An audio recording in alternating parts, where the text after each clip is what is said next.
श्री शिवाय नमस्तुभ्यम। भक्तों, आप सभी को फाल्गुन मास के शुक्ल पक्ष की एकादशी तिथि यानी कि अमल की एकादशी की अनंत शुभकामनाएं एवं बधाई।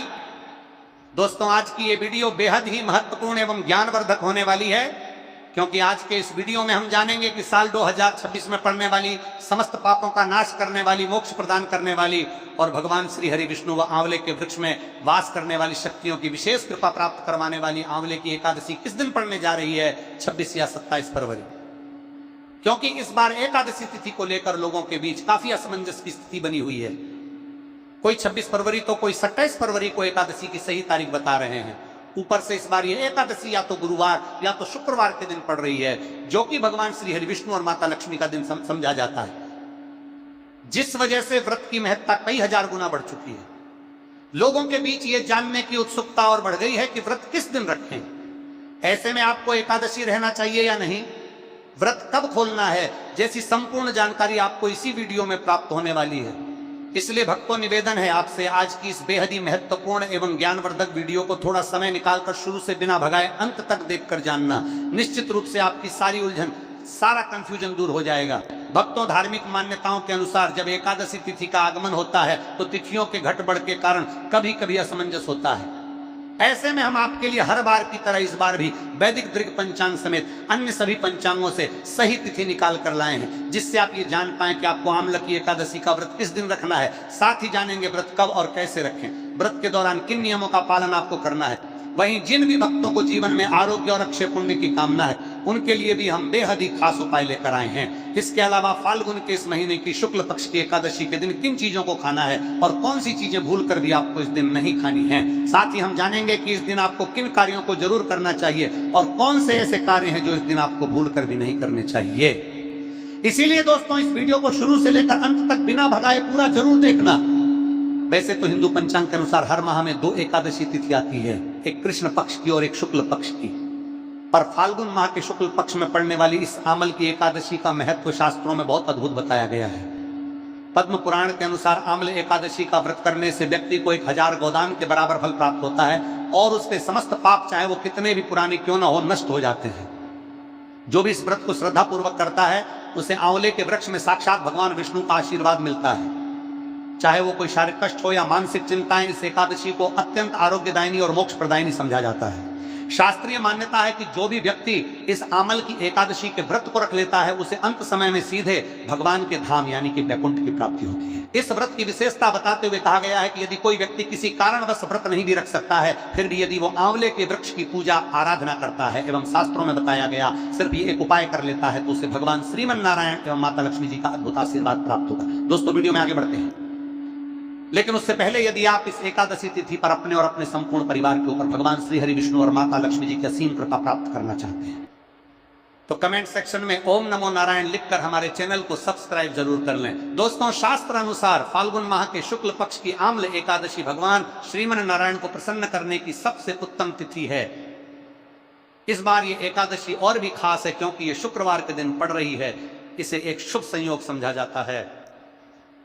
इस दिन जो भी मनुष्य भगवान श्री हरि विष्णु जी की पूजा आराधना करता है और आंवले का सेवन या दान करता है, उसे संपूर्ण एकादशी के फल की प्राप्ति हो जाएगी। अब भक्तों, एकादशी के नियमों की बात करें तो आहार और आचरण में संयम अत्यंत आवश्यक है। धर्म ग्रंथों में स्पष्ट रूप से बताया गया है कि एकादशी तिथि भगवान श्री हरि विष्णु को समर्पित व्रत तिथि है।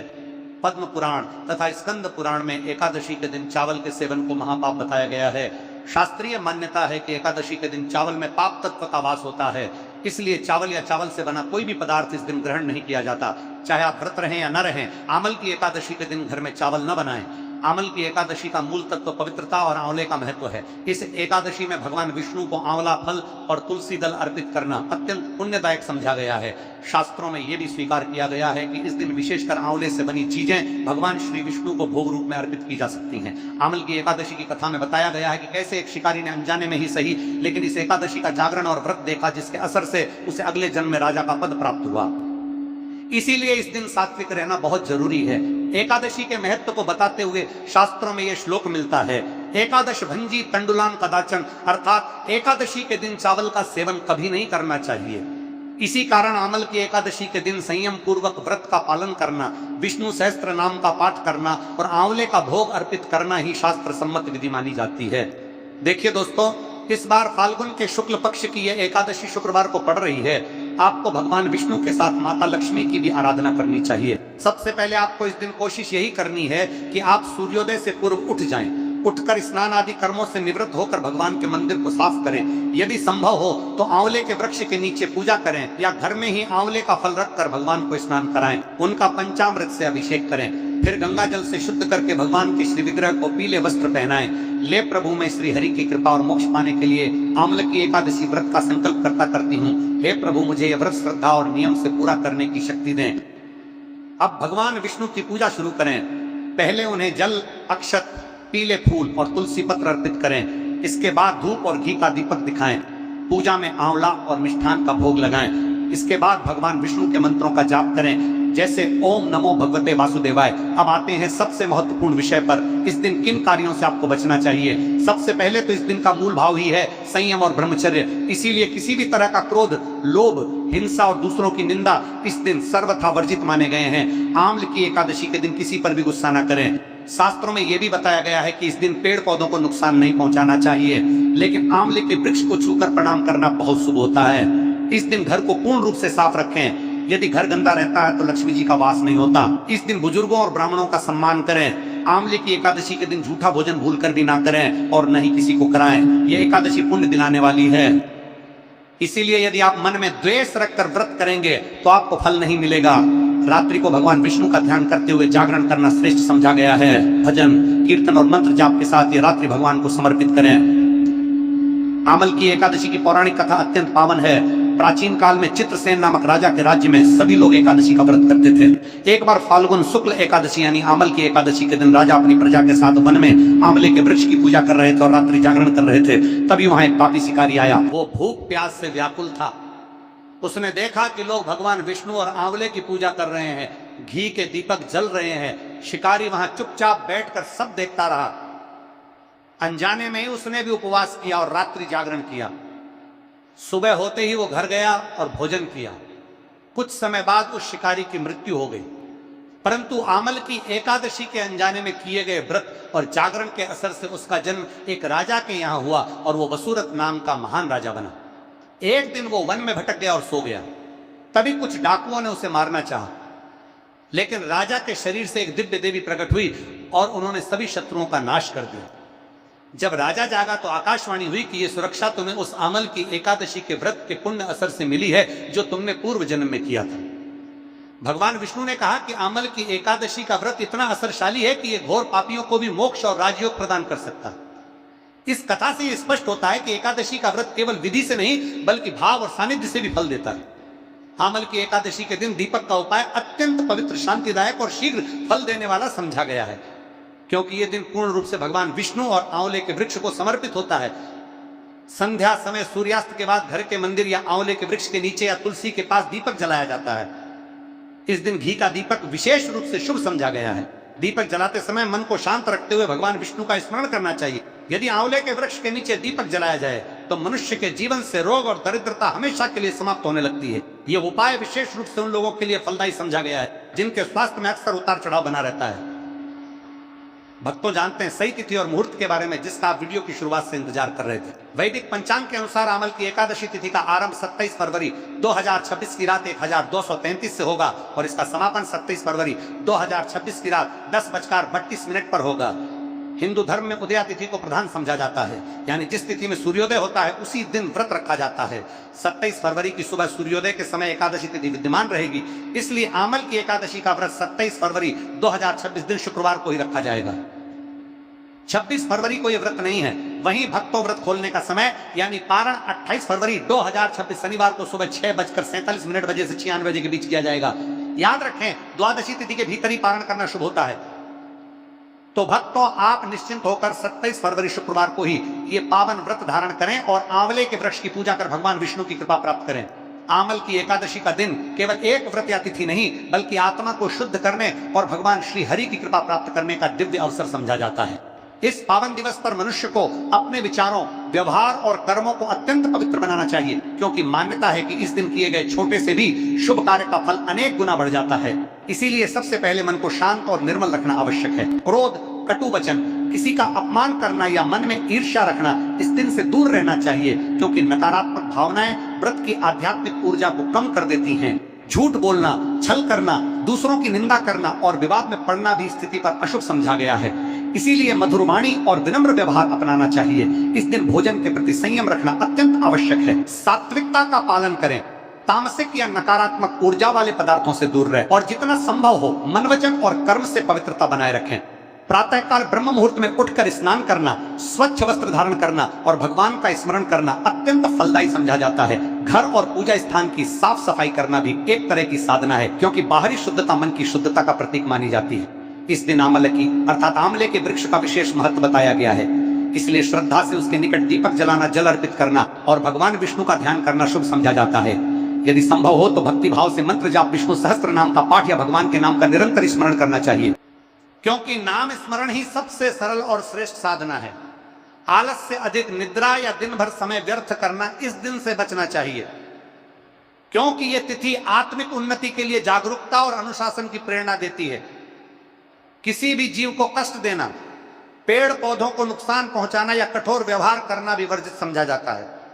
अतः करुणा और दया का भाव रखना आवश्यक है। दान और सेवा का विशेष महत्व है, इसलिए अपनी क्षमता के अनुसार अन्न, वस्त्र या जरूरतमंदों की सहायता करना पुण्यकारी समझा गया है। व्रत केवल भोजन न करने का नाम नहीं, बल्कि इंद्रियों पर संयम और मन को प्रभु की ओर स्थिर करने का अवसर है। इसलिए मोबाइल, व्यर्थ मनोरंजन या नकारात्मक चर्चाओं में समय गंवाने के बजाय भक्ति, सत्संग और आत्मचिंतन में समय बिताना अधिक लाभकारी होता है।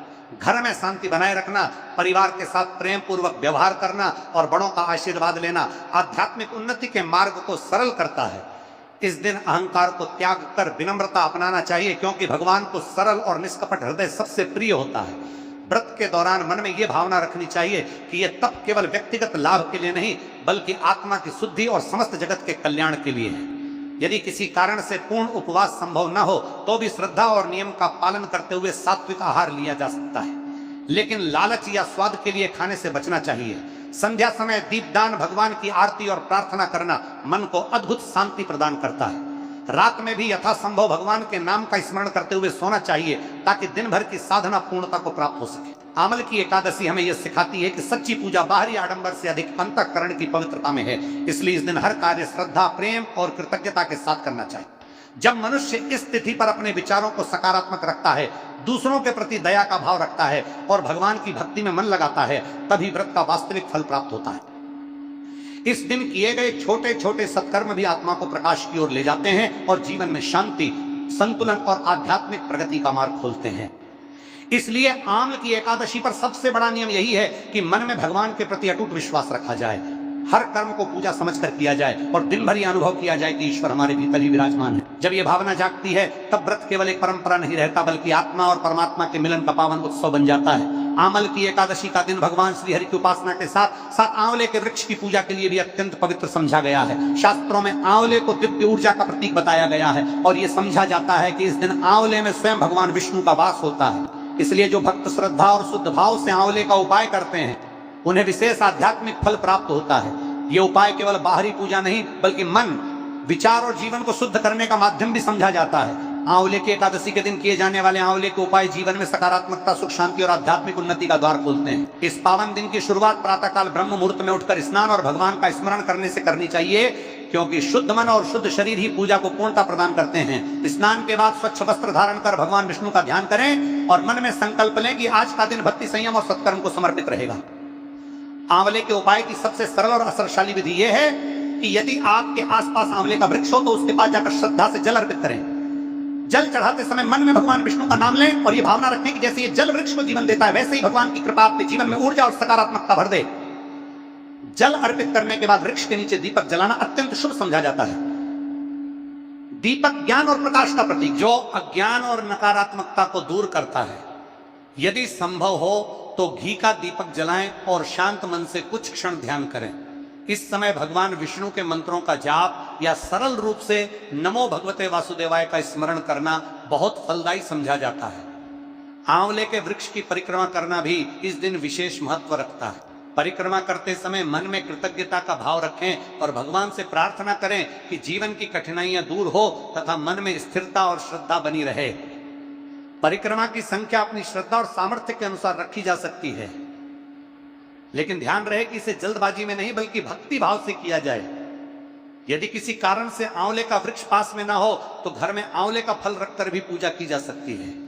आंवले को स्वच्छ जल से धोकर भगवान विष्णु को अर्पित करें और उसके बाद प्रसाद के रूप में परिवार के साथ ग्रहण करें। यह उपाय स्वास्थ्य और आध्यात्मिक दोनों दृष्टि से शुभ समझा जाता है। आंवले की एकादशी के दिन आंवले का और सरल उपाय यह है कि आंवले का दान किया जाए। मान्यता है कि इस दिन आंवले का दान करने से पुण्य की प्राप्ति होती है और जीवन में आने वाली बाधाएं धीरे धीरे कम होने लगती हैं। दान करते समय अहंकार नहीं बल्कि सेवा और विनम्रता की भावना होनी चाहिए। यदि आंवला उपलब्ध ना हो तो उससे बने सात्विक पदार्थ जैसे आंवला चूर्ण या आंवले से बना प्रसाद भी दान किया जा सकता है। इस दिन आंवले के नीचे बैठकर भगवान के नाम का जाप करना भी अत्यंत लाभकारी समझा जाता है। वृक्ष की प्राकृतिक ऊर्जा मन को शांत करती है और ध्यान को गहराई देती है। कुछ समय मौन रहकर अपने विचारों का अवलोकन करना, अपने भीतर की नकारात्मकताओं को पहचानना और उन्हें छोड़ने का संकल्प लेना भी इस उपाय का हिस्सा समझा जाता है। ऐसा करने से व्यक्ति के भीतर आत्मिक शक्ति बढ़ती है और जीवन में संतुलन आता है।